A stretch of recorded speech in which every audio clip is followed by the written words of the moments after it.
Hi everybody, thanks for joining us this morning. This is the second of our series of 4 webinars to give you an update on progress at Binna Burra since we had the bushfires last year, and also how we're dealing with the impacts of COVID for this year also. While we're not together on site, I'm broadcasting to you today from home, which is I live near Lamington National Park, just down the road from Binna Burra, and as we do gather today in an online forum, we're in the country of several clans that have traditional ownership of this land near Binna Burra. We acknowledge the traditional custodians, including the Yugambeh people, and recognise their continuing connection to our land, the waters and the culture here. And we pay our respects to their elders past, present and emerging. What we'll do today is run through these items. We'll just make a couple of comments about protocols when we're using Zoom.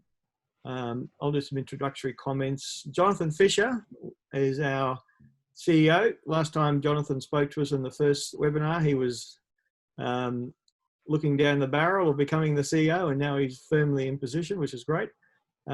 Is Tim with us yet? He's got a very busy day on his schedule. Yeah, great. Welcome, Tim. Tim will make a couple of comments and add where he can, and then I'll make some observations further about the business, and then we'll have a question and answer session. Let me just give a couple of brief words. You know, we all know and have this affection for Binna Burra, and we want to see it come back. And occasionally I stumble across some of these old messages and images about the lodge, and this was one from 50 years ago. From many of you will remember the Queensland Annual that the Courier Mail used to publish, and you'll see the hippie style writing, "Is Binna Burra your kind of holiday?"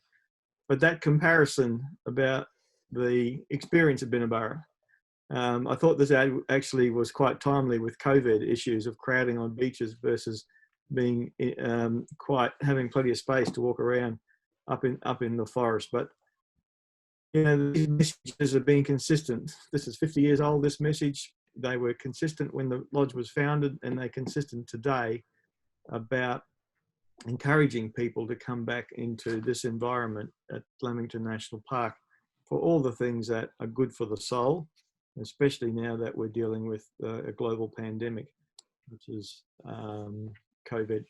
I want to acknowledge also the recent passing of Don Groom. Don passed away just a couple of weeks ago.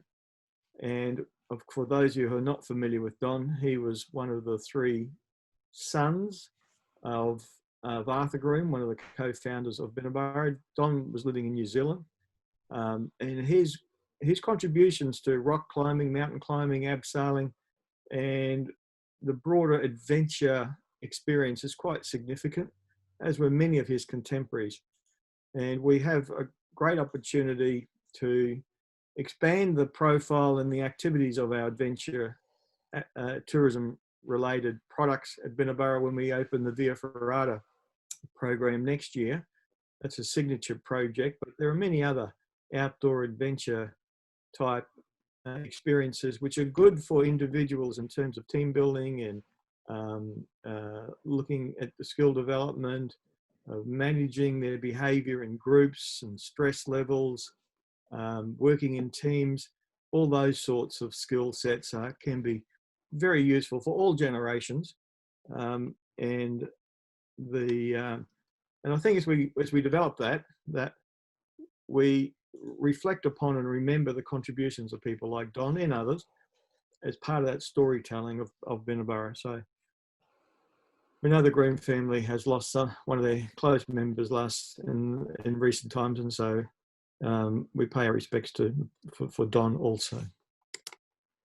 I'm going to show a video here now. It goes for just over 1.5 minutes, and it's some drone footage that Brad Cox at Binna Burra took recently. And for those of you who haven't seen it, it's a good visual of the current situation. Okay. Hear that now?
I'm going to hand across to Jonathan Fisher now. Jonathan, to just walk through the next set of slides and give you an update on progress with our various programs on site. Thanks, Jonathan.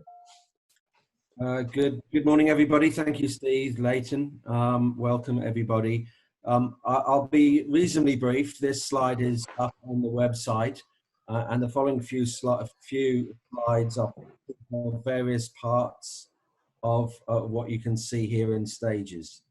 But to begin with, the activities of taking bookings online for both the sky lodges and the campsites have been relatively successful. We do have forward bookings coming in, and as expected, some strong demand for the weekends in September, particularly in the school holidays, for both the sky lodges and the safari tents. So if you are thinking of coming up in September, early October, can I just ask you that you get online and do some bookings, because there's some nice demand coming through. The other part of what is current is the opening of Binna Burra Kitchen at the old school at Beachmont, and I'm really pleased to say that opened very successfully on last Friday, and I look forward to seeing you up there from Friday through to Tuesday each day for the forthcoming, foreseeable future. So please come up and enjoy a little bit of Binna Burra hospitality at the old school site. Perhaps if we go to the next slide, Steve. Continuing on what was seen on the video, you can see here elements of both the road works that are ongoing and importantly the demolition. On the road works, there is progress each day, but it does mean that access continues to be quite challenging for all the works that the Binna Burra team and our contractors are doing on site.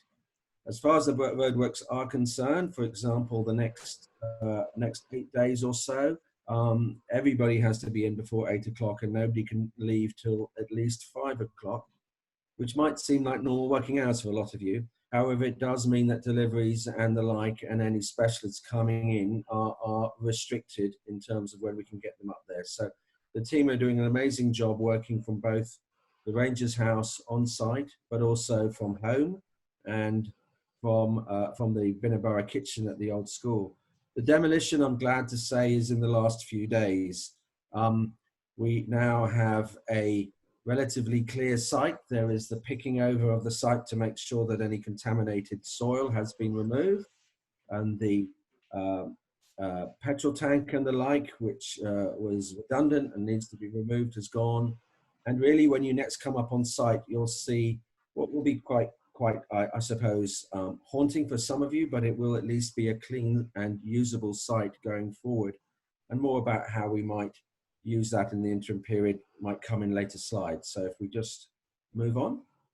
So again, another shot across from the approach road, which each day the vegetation starts to green up a little bit more, but this is a very good picture to show just quite how devastating the fires are, and you just get a little bit of a glimpse of some of the infrastructure beneath the sky lodges.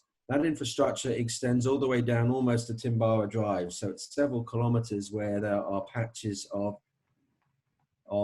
reinforcement of the slopes. There's quite an extensive line of curbing now from the main site, from Windy Corner, that is, all the way down to the Visitor Information Centre, which is run by National Parks and Lamington National History Association. That continues all the way around and towards Timbara Drive. There are patches of that, so a lot of work. But we are meeting tomorrow with Transport and Main Roads to go through their programme, and we're still expecting that the road will be opened on a controlled basis from late August and for access to the public early September, where people will still have to go slowly, but they'll have something very impressive to look at as they pass up towards our main site. If we go on to the next slide, please. So here we are on the ground that has been cleared. This is actually on ground owned by Don Groom, and is just to the left, obviously, is the scaffolding for Sky Lodge 4. And Tim might want to jump in and say a few things about the Sky Lodge progress. Tim, if I put you on the spot. You may just have an unmute request on your screen, Tim. Here we go. So people can hear me now? Mhm.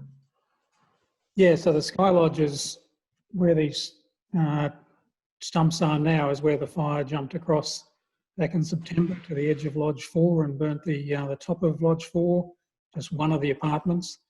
Unfortunately, before the builders could start, we had a rain event in January, which, and this may not be news for some, but for those who knew, then impacted on levels, the ground level and the middle level of Lodge 4. So effectively, they're now having to rebuild everything on the inside of Lodge 4. Things are going slowly. One of the major issues is access. You know, this morning I was up there and they're doing some rendering on the outside, and they've got the renderer, they've got the scaffolding, that part of it, but they haven't got the scaffolder. And that seems to be a bit of the, just getting everybody through and up through TMR. It's been quite difficult, but they're working hard. They do expect to finish mid to late August. We also have furniture and landscaping and a whole lot of things happening around it. So we're still looking and pushing hard to get ready for that 1st of September date. Very good. If we could jump back to the next slide then, please. So here we are at the tea house, which doesn't look like that now. You can just see to the back a slightly darker colour that has been put on. And thanks to support from Dulux, the exterior of the tea house has all been repainted. And we are now working through plans to tea house deck and to refurbish the other side of the tea house as our new reception retail entrance into this building, and it will act as the main place where visitors and people that are site will come to book in and find out information about what activities are going on the site. Again, if you can go to the next slide, I might just talk a little bit more about other opportunities that we're working on at the moment. So our beloved safari tents. There is an amazing amount of work has been going on with our in-house team mainly, with a little bit of help from the external contractors, but mainly our in-house team are rebuilding almost every single one of those lodges. We're coming towards the Sky Tent sites, safari lodges. I'll start again. Safari tents. It's because they look so substantial, I keep wanting to call them lodges. The in-house team are nearly finished on most of the work, but there's a lot of landscaping work to go on around them. And then there is all the furniture to come in and make them ready for the visitors who would be staying in them from the 14th of September. So this is all about investing in the infrastructure that was saved from the fire. And here we've got another shot of the campgrounds, which again, there's been a lot of work been going on there. There's been quite a lot of thinning of the trees for safety reasons, but also letting a little bit more light into that area. And on the right-hand side, there's an example of our Tesla units, which have been installed just in the parking area above the campgrounds. So I expect all of you will be coming in your Teslas now and getting free power so that you can run around. So that will be good. But it gives you a bit of an indication of the sort of support that we're getting from major companies, and also a statement of intent in terms of how we want to support, obviously, sustainable transport as all part of our ecotourism mission. If we go to the next slide. So the barn, and at this point I might just give you a bit of an update on what we're doing to look at other opportunities beyond just getting the existing site up and going. So that we're working to, and it included the barn, it included all parts of the lodge operations, including of course the site that was sadly lost to the fires. But we have been looking at various options about how we can better use these buildings or change the use of these buildings to take into account of the fact that some accommodation has been lost. So we are looking at the barn, for example, as a possible extension on this building. It was always used as partly storage, partly adventure center, partly function center. And given the loss of accommodation and loss of event space from the lodge, there are plans in hand that we have submitted to the state government as part of three projects which are all connected. This one, which is the extension of the barn to provide more amenities for groups, possible offices for the adventure uses and activities uses of the site. and some further accommodation options within the barn, given that we are looking at reusing Groom's Cottage more as the heritage part of the site going further forward.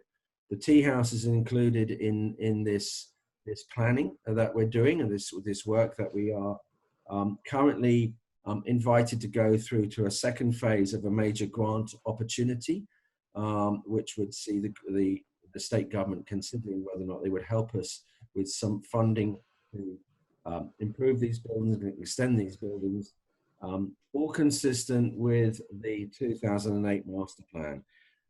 There is another smaller building that we have suggested go to the right of this building here, which would act as a event storage space and a maintenance area, which again would support the various events and functions we might have on the site over the next couple of years, as we work through the master planning refreshed and look at what we might do as an alternative to the previous lodge site that we've had at the moment.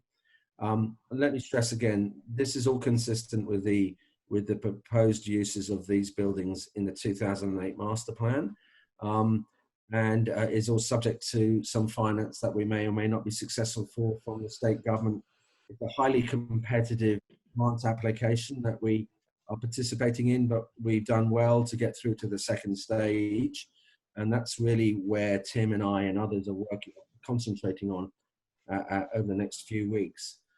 In the interim period, however, we feel that the public are going to be, and people coming to stay are going to be really interested in the story of the fire and what's happened since.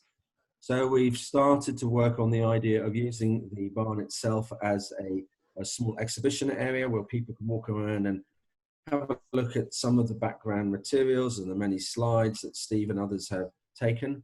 And we're also doing this in conjunction with the local community. There are some very talented artists up on the Beachmont Plateau that are looking at murals telling the story of the fires across the region. There are some very creative people, and we feel we'd like to get them involved in how we display what is the impact of the fires beyond just Binna Burra. So we have the perfect area here to use in the next few months whilst we work through some ambitious plans and subject to funding to make some improvements to this area. So if you'd like to go to the next slide, please. So I've already mentioned Groom's Cottage, and I think it's been flagged before that this lovely building is intended now to be the heritage heart. And this has probably been motivated by the need to create that social place for shareholders, for visitors, for people staying on site to assemble after a lovely day walking in the national park, where they might choose to go upstairs and enjoy a small library and a reading room. And downstairs would be a lounge or a bar, if you like, where they can buy a glass of wine, cup of coffee, hot chocolate, whatever. And they can choose to sit around the fire inside, or we have the fire pit on the outside and the barbecue beside that. So there will be an option for people to effectively self-cater. They'll be able to go into that Groom's Cottage and buy a barbecue pack and go outside and enjoy perhaps some of that sort of traditional spirit of Binna Burra, where they can meet with their family and also make new friends. I think it's a particularly nice way to use this building. Behind it is the bunkhouse, and behind that is the campground and the safari tents. So the bunkhouse will still be available for groups, and we will be working hard with people that want to use that for groups to make sure that if they need separate accommodation, then they can look at the accommodation which is being refurbished, particularly the safari tents.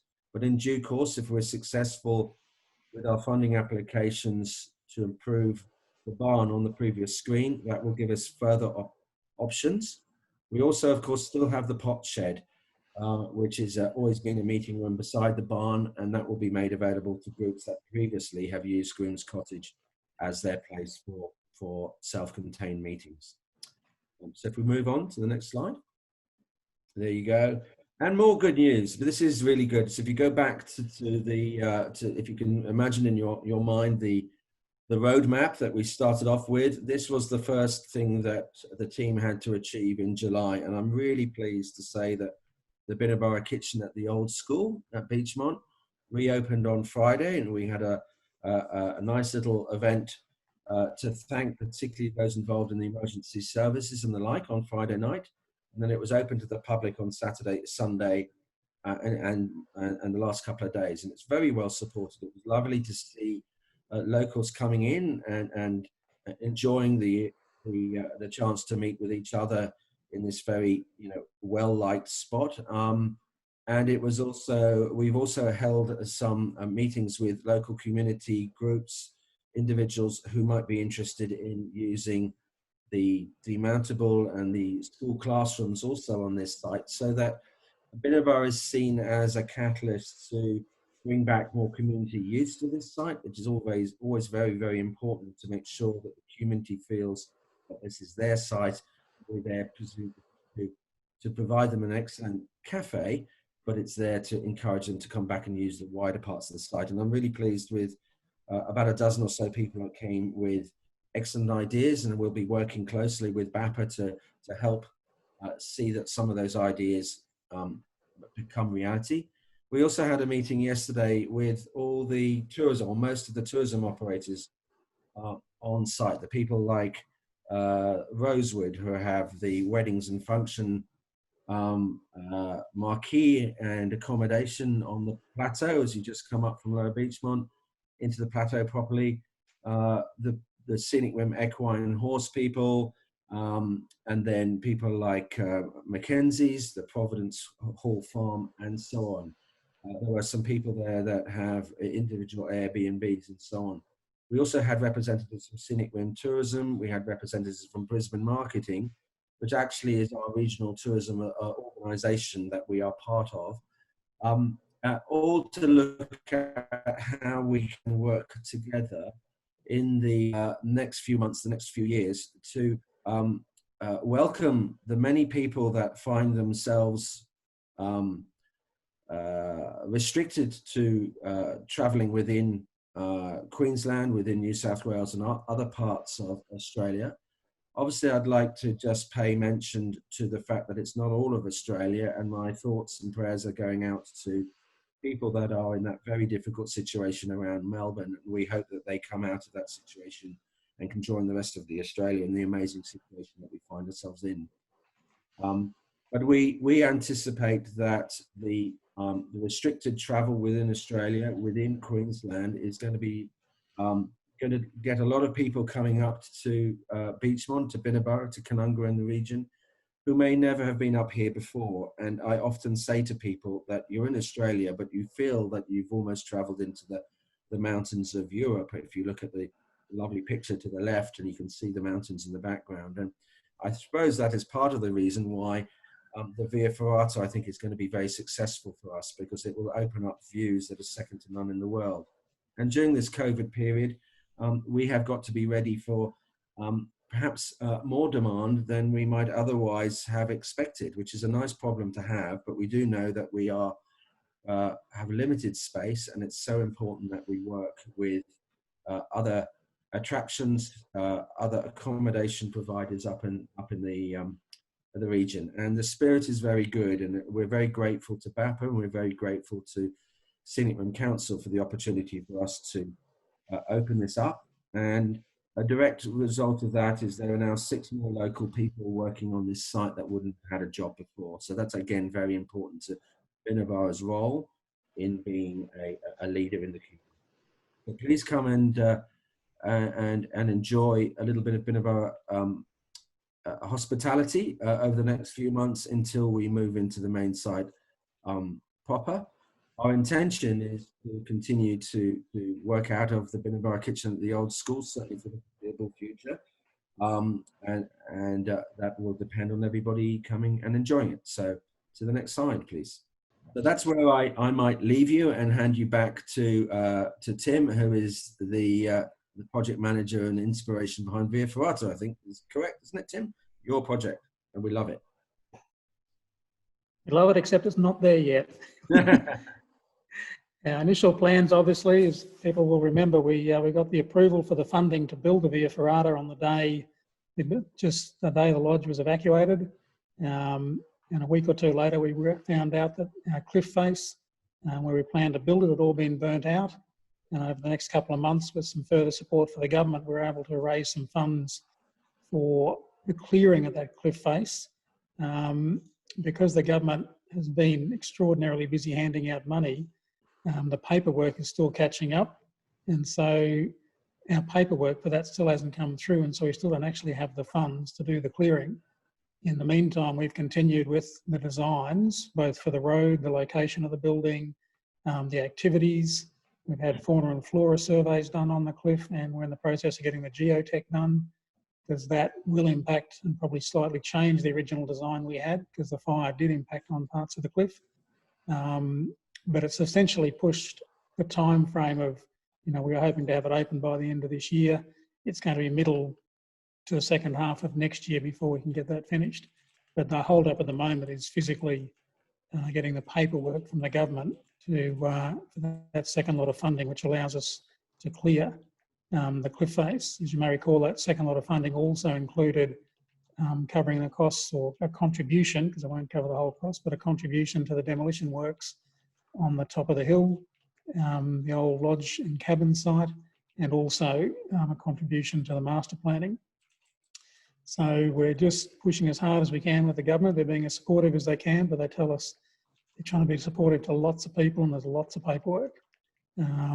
That's roughly the timing of that. It's all looking good. The views are spectacular. I've been on the cliff face quite a few times over the last couple of months, and I just can't wait to getting into getting it cleared, getting our road down, getting our buildings in, getting the Via Ferrata built so we can open up and get people using it. That's sort of a short summary where we're up to. That's great. Did you talk to this at all, Steve? Yep, thanks. Can you hear me? Am I online? Yep. Yep, that's good. Thanks, Tim, and thanks, Jonathan. I know Jonathan's already meeting coming up at 11 o'clock this morning. So with Quench, when we get to the Q&A session, Jonathan might still be around with us, but we'll see how we go for timing. Tim, just in relation to the overall planning and infrastructure build, can you just give us a little bit of a summary of, based on that big picture now? Sure. Looking at that plan we've got there now, if we start at the bottom of the page, I guess, which is, we all know, is the tea house campsite area. As Jonathan said, there's been a fair bit of work going on to replace safari tents with new roofs, and a lot of work getting the campsite up and going, new amenities, or replaced amenities block, roof and power and painting and all that sort of thing. We have plans, as Jonathan mentioned, to extend the tea house and make it the main reception at this stage. And we're just waiting on the funding to get that through, but we're hoping to have that finished, at least the initial part, ready for the start of September, with plans for more amenities underneath as we move along and the funding becomes available. As we move down to the saddle area, where the turn-off is up to the old lodge, TMR is supporting us down there with roughly 25 to 30 new car parks, which people will notice when they come up. As we head up to the barn area, Jonathan explained the plans there. Once we get past the barn and the pot shed, we're into the area that was effectively burnt. As Jonathan mentioned, the demolition works, which we thought, well, they suggested might have been 2, 3, or maybe 4 weeks. I think we're up to our 8th or 9th week now. It's been a significant job for them. It's made more difficult because TMR are working on the road below. So you've got to schedule in days, which are generally a weekend, and TMR aren't on the road below to be able to do any work on the cliff edge. But that's nearly finished. As Jonathan mentioned, that's going to leave us with a big open area at the top for various events. In the process of doing the demolition works, you might have noticed in that slide Jonathan had with the pile of concrete there, you'll see there's a whole lot of dead trees. So 10 months after the fires, there's a significant number of trees up on that top of the hill that are dead, and we do have the funding for to be removing them. So hopefully before the end of August, we'll have been able to get the tree loppers up. I'm actually meeting with the arborist at 12 o'clock today, but to be able to get the tree loppers up and at least clear all the dead trees, the dangerous branches. We've got the approvals from the state government. In fact, they're not insisting, but basically insisting that we do remove the dead trees, anything unsafe and anything near where we plan to build. They've given us distances of 20 metres or 1.5 times the height of the tree. So in conjunction with the arborist, we'll be working out which trees can be kept, which trees need to go. But it will look different the next time people see it. My understanding is, when they first started building there 86 years ago, most of the top of the hill was a grassy knoll, and that most of the trees we have now are regrowth. But in terms of moving ahead, in terms of knowing that we can have fires here, in terms of whatever we want to build, now has new fire regulations, there will be a few less trees and the place will look a little bit different. As we move around the page to the sky lodges, we mentioned they're underway. Sort of 2 steps forward, 1 step back with the timing on those, but we're getting there. The next couple of buildings, as Steve mentioned, we know is Al Chiringa, which Don Groom actually built, and Tony's looking to rebuild those. Basically, I think he's going to wait for the roadworks to finish. Their demolition works are done, as is the old manager's house, so they're just cleared sites now. As we move down past Windy Corner to the old track that goes down to the sewer plant and the maintenance shed, down to Bellberg Clearing, the plan is still we have the funding to be able to pave that section of road all the way down past the maintenance shed site, which has all been totally cleared because it was fully burnt out as well, and down to Bellberg Clearing. We're looking at the potential of the proposed Via Ferrata admin training building moving from the site of the old maintenance shed down to the Bellberg Clearing area. It's part of the potential redesign as we get more information about where the Via Ferrata will be on the cliff face, where the main activities will be. So that's sort of a work in progress. And I guess as soon as we can get road open, people in, and things happening, then we'll actually be more focused on the Via Ferrata. The other thing I didn't mention is once we do have the top of the hill cleared back at the old lodge site, the surveyors will be back in to sort of do a contour and detail of all of that. So we have the layout, and then we'll get into more detail about the master planning of what that might look like, and in conjunction with trying to work out a way to fund whatever we might end up putting back up there. That's a quick summary, I think, Steve. That's great, Tim. Thanks for that. I'll move on now to next section about some observations from myself. Now, remember to keep in mind, if you've got any questions for myself and Tim and Jonathan or any of the team, just make a note of those for when we finish this particular next section. So let me just make a couple of comments. We've currently the National Bushfire Commission is underway, and there's some very good data coming out in terms of the 2019-2020 bushfire season right across Australia. And so we're getting also of what was impacted in our part of the Gondwana World Heritage areas in southern Queensland.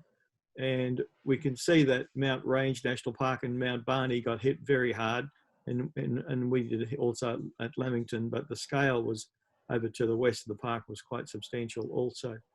But when we put this little gallery up in the barn, we'll have a couple of images to show the extent of the Australian bushfire season and the impacts on our part of Queensland also. Since the fire in 8th of September last year, we've always talked about the intergenerational importance and linkages of Binna Burra. And so I've been talking in terms of a bigger picture over 170 odd years, if we're halfway through a journey from the start. The first opening of the lodge back in 1933, the second opening will be 2020. And we've after a year of closure. And so what we're doing now is laying foundations for generations to come, not just for our immediate needs in the next 1 or 2 years. And that's a philosophy that's been consistent through all our planning work, and and refreshing that master plan that both Jonathan and Tim referred to. So with the bushfire, we're still in recovery mode, and that means that infrastructure which was destroyed, cleaning up the site, making new plans, connecting with bushfire recovery agencies and making funding applications and trying to bring resources into the site, been a big part of our recovery activities there. And of course, then this year we've got hit with, like the rest of the world, with the pandemic of COVID. And, you know, was the world prepared for COVID? Probably not. Were we as a small business? Well, it didn't really matter because we weren't operating. The impacts have been more on the roadworks crews and the subcontractors and the timing issues and making sure there's appropriate health and safety issues in place. But now we've got the Binna Burra kitchen operating at the old school site. We have to obviously be very mindful of a changing environment in the state of Queensland with regulations impacting on us as a business in the hospitality sector. And having the Binna Burra kitchen is actually quite good in terms of testing our abilities and systems with COVID management before we open in 2 months' time back at the lodge site also. So we've had no guests, we've had no income from a trading point of view at the lodge now going into 11 months. And, you know, whichever organisation or business you work in, if you had no customers for 11 months going on a year, that puts a lot of pressure and strain on the business. And we're certainly a company that's under pressure. There's no doubt about it, that we have to look very carefully at very scarce resources that we've got to keep alive.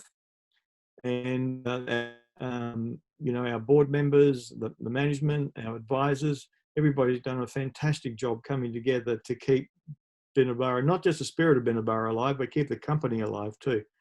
And we really need to start getting trading going again in September when that road opens. If we have any more road delays, that's going to add a little bit more pressure on us, but hopefully with great work that Transport Main Roads are doing and all the contractors, that will be able to get the general public back onto the site with controlled road access from the beginning of September. That's what they've basically promised us, but they've made other promises in the past, or almost promises, and for various reasons, mainly to do with the road access, we haven't been able to get on there. So it's still not an easy journey for us, really, as a business, and to keep it all focused on getting the opportunities to rejuvenate the business side of it all in September.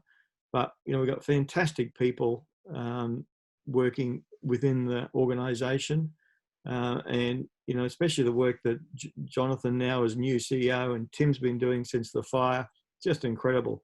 You know, and, you know, in 5 or 10 years' time, when we tell the story about Binna Burra coming back out of the fires, the contributions of people like Jonathan and Tim are going to be quite substantial in that new storytelling of Binna Burra. So while we haven't had any trading income, we've been able to access public funds to help do projects, and we can't use these money to run the business side of things, but we're using them for the purposes that the funding's been allocated. And so far we've secured over 3.5 million. We have other applications we're working on, and Jonathan made mention of one, and other funding sources to try and help carry us through and to get you know, a good, safe, quality experience for visitors back on the site. The only change that we've had on this slide from when we presented on the first of these webinars is a self-check-in kiosk, which is just over $7,000 from the Queensland government, and that will help facilitate the reservations on site when we're able to reopen. So some of them are little amounts, and some of them are bigger amounts, and we're targeting where we need assistance and can potentially be competitive in getting that assistance. As Jonathan mentioned, we're not the only player in the game. Apart from bushfire impacted, now with COVID and economic downturn, there's, with many government grant schemes, local, state and federal, there's a lot of companies out there now looking for assistance. So before COVID, in Queensland, we were the only in the major tourism infrastructure that got damaged by the fires, and so we had a lot of attention. Since COVID, we're one of hundreds, perhaps thousands of businesses that are knocking on the door. So it's a tougher ball game for us now to get the resources focused into Binna Burra. But we work very closely with all levels of government, and just to give an example, with the Queensland government. I've listed 13 different agencies there that we've been dealing with since the bushfire and now also in COVID era. And these relationships take time and resources to establish and to manage and to continue to engage with. And that's what we do. That's what people like myself and now Jonathan as the CEO and Ian before him as interim managing director and Tim in his role and others, we put a lot of time and effort into ensuring that these relationships are beneficial for Binna Burra. And, you know, in 10 months since the fire, particularly with the local, state and federal government agencies we've dealt with, they've all been extremely supportive. And even now with COVID, while they're distracted with, well, not distracted, they have to focus on many, many other issues and organisations also, we're still managing to keep ourselves on the radar with those important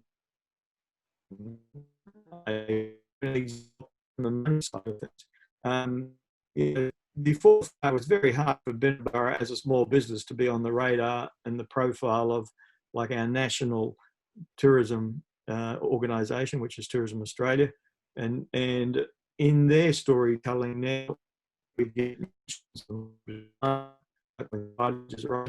this gets a lot of reach around Australia and internationally. Not that that's much good to us right now with COVID, but it's all about keeping the Binna Burra message and brand out there in preparation for our reopening. The Australian Bushfire Commission has set up a history project, and we've contributed a lot of footage and images and stories about Binna Burra. So the Binna Burra fire from last year will now go into the National Archives as a significant event as the early parts of the terrible Australian bushfire season 2019-2020. Also in September, which is the 12-month anniversary of the fire, ABC TV will run a 3-part series about will feature also, and I think most of the exposure there will be Lisa Groom. Lisa and I were interviewed for that, and Lisa tells very passionate stories about the time of the bushfires, and I think that will make very good footage in that national coverage that we get in the 12-month anniversary of the fire. So that National Archives with the Bushfire History Project will be rolled out later on this year, early next year, and we'll see Binna Burra history recorded there. We're also seeing Binna Burra pop up in federal reports about the bushfire season, and in this particular one, it makes reference to the cause of the bushfire at Binna Burra, and these are useful for documenting the history. Like back in 1933, or even the 1920s and the 1930s, when Binna Burra, the idea of Binna Burra was being thought about, and then it got documented in the public space, mainly in the print media. And Don Marshall, I think Don's with us here today, he's done a fantastic job producing a book. It's got 200 pages in it, printed back to back, so there's 400 sort of bits of copy there. And Don's very kindly donating a couple of hundred of these books that he's printed, and we'll sell them as a fundraiser to allocate funds towards our archives and history of the bushfire time, and our gallery that Jonathan talked about that we'll use at the barn. So I'll be doing a mailing out to shareholders this week or next week, and in there we'll make reference to this book that will be available for shareholders to purchase. And it's a great record of the 1920s and the 1930s of the written history of the formation of Binna Burra. But now, almost 90 years later, the history is going to, after the bushfire, our second opening is very much, we can record in digital form, and so it won't burn down if a bushfire comes, which is good. And the Australian government websites and resources are part of that storytelling, as is Queensland government archives also. Just an example of the sort of media that we've been able to maintain since the fire. It dropped off with COVID, but it's come back now. We're still part of the national narrative. Just last week, AAP did a story which included about tourism in Australia and the Gold Coast, but they led in with Binna Burra, and there's some examples of the text that was from there, where I made the particular point that Binna Burra has been around for almost 9 decades, which means that we have many connections and members for different generations, and that all these people want to come back and support us. And we hope that after COVID that they use some of that pent-up demand and come and enjoy the Beachmont experience and the Binna Burra experience that we offer. But to give you an example of an AAP article, there's 32 places where it was published in television and newspaper print in Australia. So you can see how important it is to be aware of and target those particular media channels, and that's what we do. And I'm very pleased that apart from the many skills that Jonathan brings to us as CEO, he's also got very smart marketing antennas, and so I think we'll see some very creative and useful new marketing initiatives for Binna Burra going forward also. Now, in relation to COVID, that's the big issue right now, and Jonathan made mention of what's happened in the last 24 hours with Victoria being closed off and Melbourne being totally clamped down again. That could happen anywhere in Australia, and it is happening around the world. We here in Australia seem to be doing okay compared to most of the rest, many other parts of the world in terms of managing COVID. But we can see how it can re-spark. It's like a spot bushfire. And it's happening in Victoria now, and hopefully for everybody's health and safety, it gets contained there, but it could come again. And if we do have outbreaks in places like Brisbane or Gold Coast, you know, that's going to cause us all sorts of additional headaches to get Binna Burra back on its tracks. But it's interesting, when I looked at this research from the University of Texas Medical Center, was looking at low risk right through to high risk.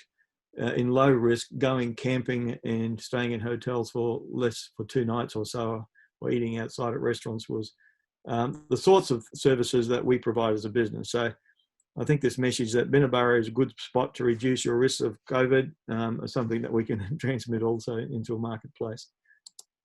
So let's move now on to question and answer session. Jonathan, I know you've got to race off to a priority meeting. So if Jonathan has to step out and you have questions for him and he's not there, I'll take those on. But Leighton, how do we do this now? So, as we mentioned at the start, some of you joined after we did the instructional, but if you are on your computer, you can click the participants button at the bottom tab. When that opens a list on your side of your screen of everyone in the meeting, you can go down to the bottom of that list and there should be an option to raise hand. So a few of you were testing it out before, which worked well. But yeah, for anyone that has a question, if you click that raise hand button, we'll see your hand raised on our side. Heather's just raised her hand now, and we can unmute, and then you just accept the request to unmute your mic and we can ask you. So if you open your list, Steve, in the participants list, you should be able to see and let me know who you'd like to ask and I can unmute them. Okay, I can see. We'll start with Heather and then Helen. Okay, so Heather, you're being unmuted. Hello, how are you? Hi, Heather. So I just wanted to say before Jonathan goes away, firstly, welcome, thank you. And it looks like you're really on top of things. So yes, so thank you very much for your contribution.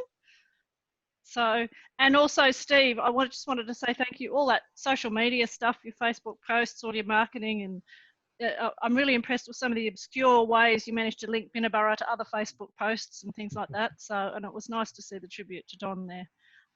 Also, I was really pleased to see the Binna Burra Kitchen hosting an emergency services function. I thought that was really good. So thank you for that.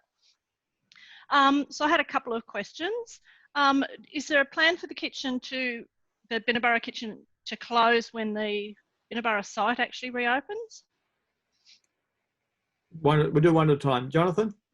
I'll just jump in. We would like to see a long-term relationship with BAPA, Beachfront Area Progress Association, and Scenic Room Council. We have a memorandum of understanding with both of those, which would suggest that we can explore possibilities for the next four or 5 years or so. So the most important thing to us right now is that we're employing people profitably.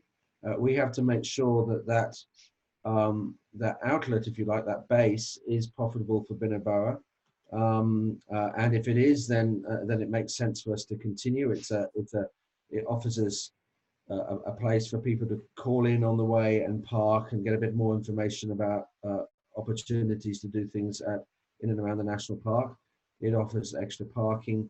It also offers a place for people who are perhaps staying for several days up on the Binna Burra beachfront area to come and enjoy a bit of our hospitality outside of the national park. So our intention is to keep it going, but it depends on how successfully we trade.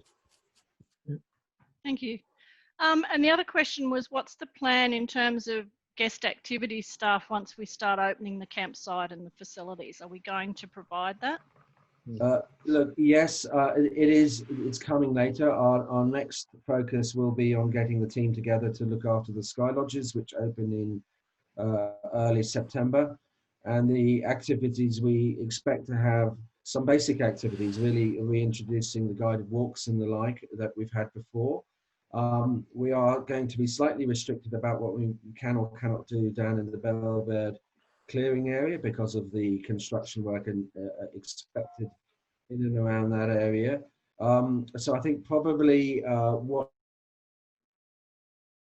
further activity for the next stakeholders meeting, but the intention is to rebuild the activities team.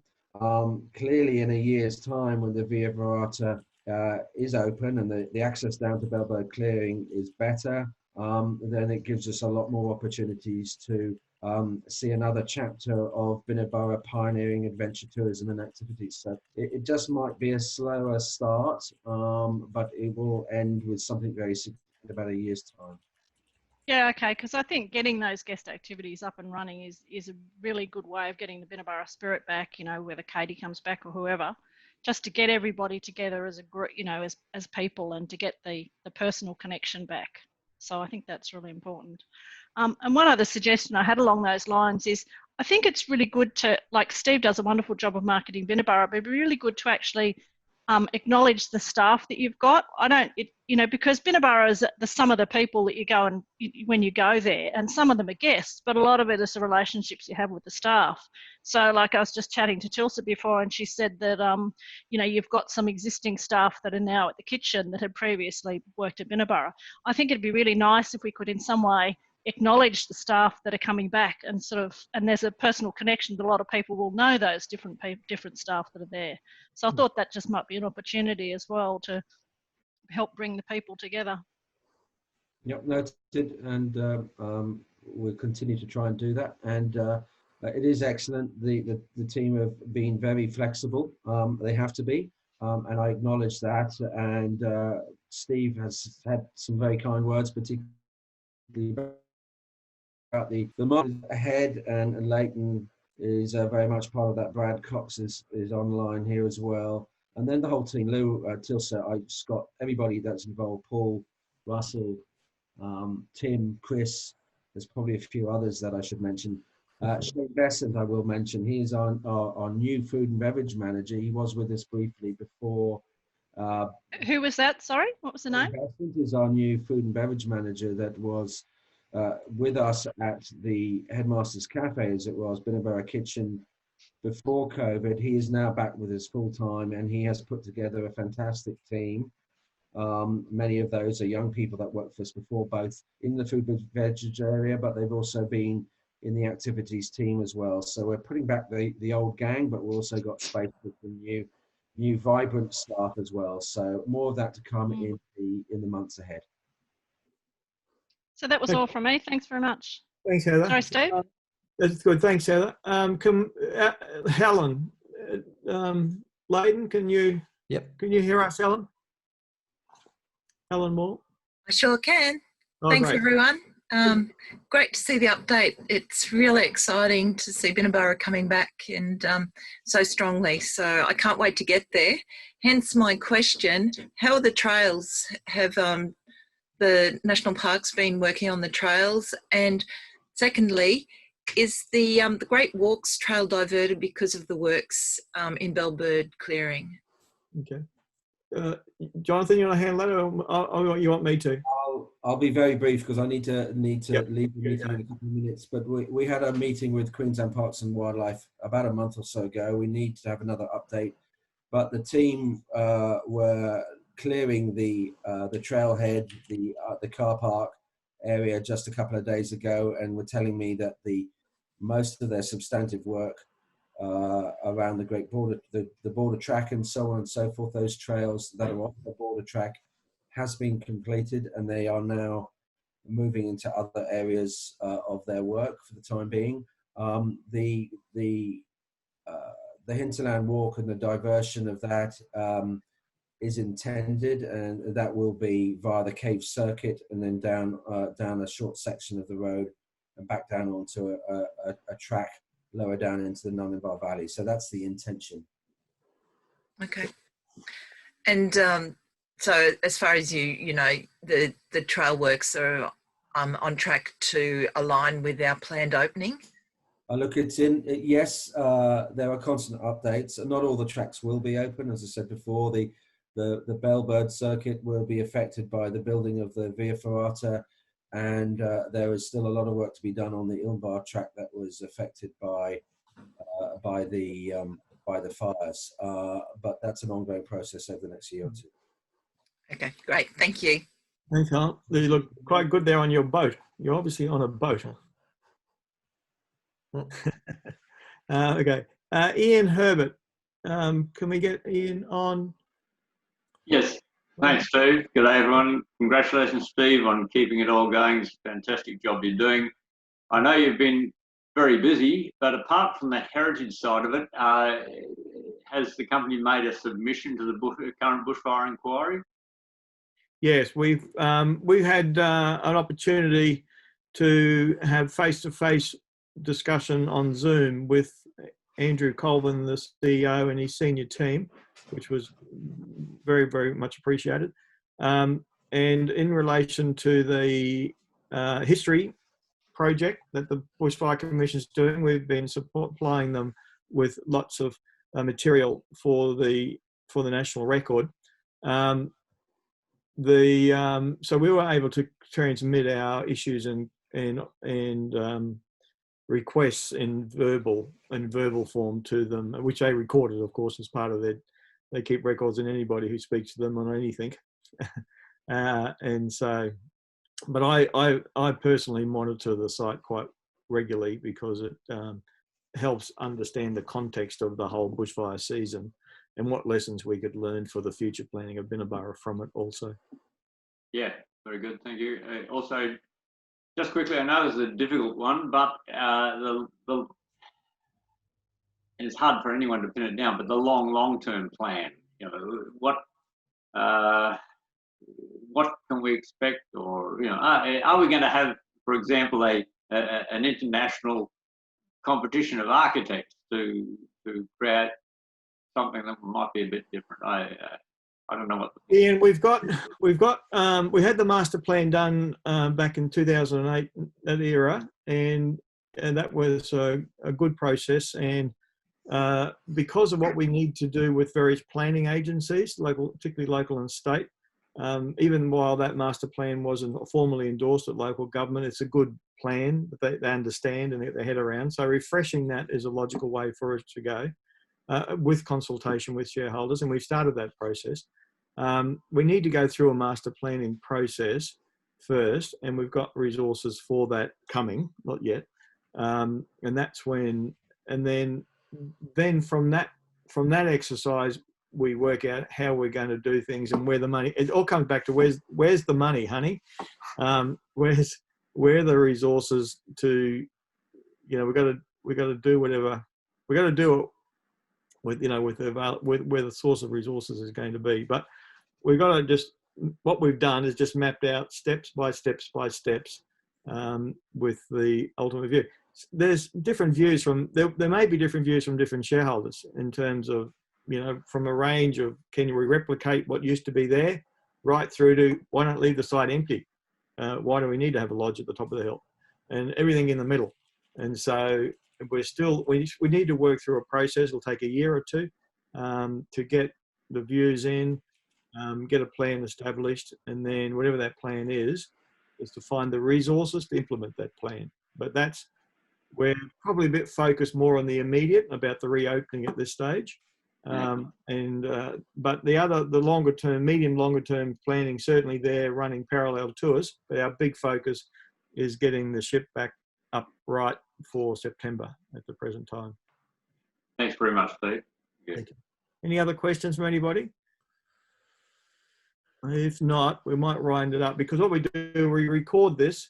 Actually, one from Robin. Did you want to say something, Robin? I saw you pop up there. But once again, congratulations to everyone. Fantastic job everyone is doing. Just confirming, books going to the Canungra bookshop for the library? Yeah, but Robin, where are you? You're a Beachmont, aren't you? No, Chapel Hill, Brisbane. Oh, you're Chapel Hill. Yeah. So the Canungra Arts and Bookshop is a drop-off point. But if you're coming up to, now that we've got the Binna Burra kitchen operating again at the I'm coming up to the Binna Burra kitchen. Pop them in there, and then we'll take them up. We'll store them at either my place or up at the lodge when we can get on site. But okay, so I don't need to go to Canungra. No, do the round trip. Come and have a nice coffee, and bring all your friends for lunch. I'm trying to. And a few people have given me other things like games for the games room. You want those as well, and jigsaw? Yeah, let's drop them off, and then when we're ready, and we've got a place, we'll see where the team will see where it all fits in. Yeah. Yes, and so some of those could be used in your Binna Burra half. Exactly. Exactly. Up in the library. Yeah. Yeah, in the library. Yeah. And jumping forward a little bit to December.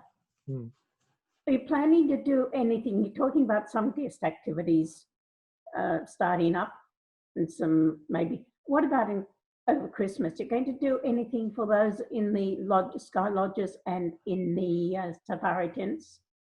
I'm sure Christmas will be celebrated in good fashion at the reopened Binna Burra, and Jonathan and the team will have something too. I'd love to see Barry Davies come up in a fire truck. Something like that, yeah. Yeah. Okay, thanks very much. Certainly. We'll take every opportunity to celebrate the reopening of Binna Burra from our own point of view, but also when there's significant events on, also like Christmas and New Year and others. Good. Look forward to seeing you back there. Thanks. Okay, folks, if there's no more questions, you can always send us an email, and otherwise we'll wrap up here, because as I said, we record this and have it online. And so thank you all for participating and taking an interest in Binna Burra. It's hugely appreciated. We've got 2 more of these webinars coming up between now and the annual general meeting. You'll get notice of these webinars, and you're always, of course, most welcome to participate and contribute. So on that note, I'm going to say goodbye for today, and be careful out there, and wash your hands a lot.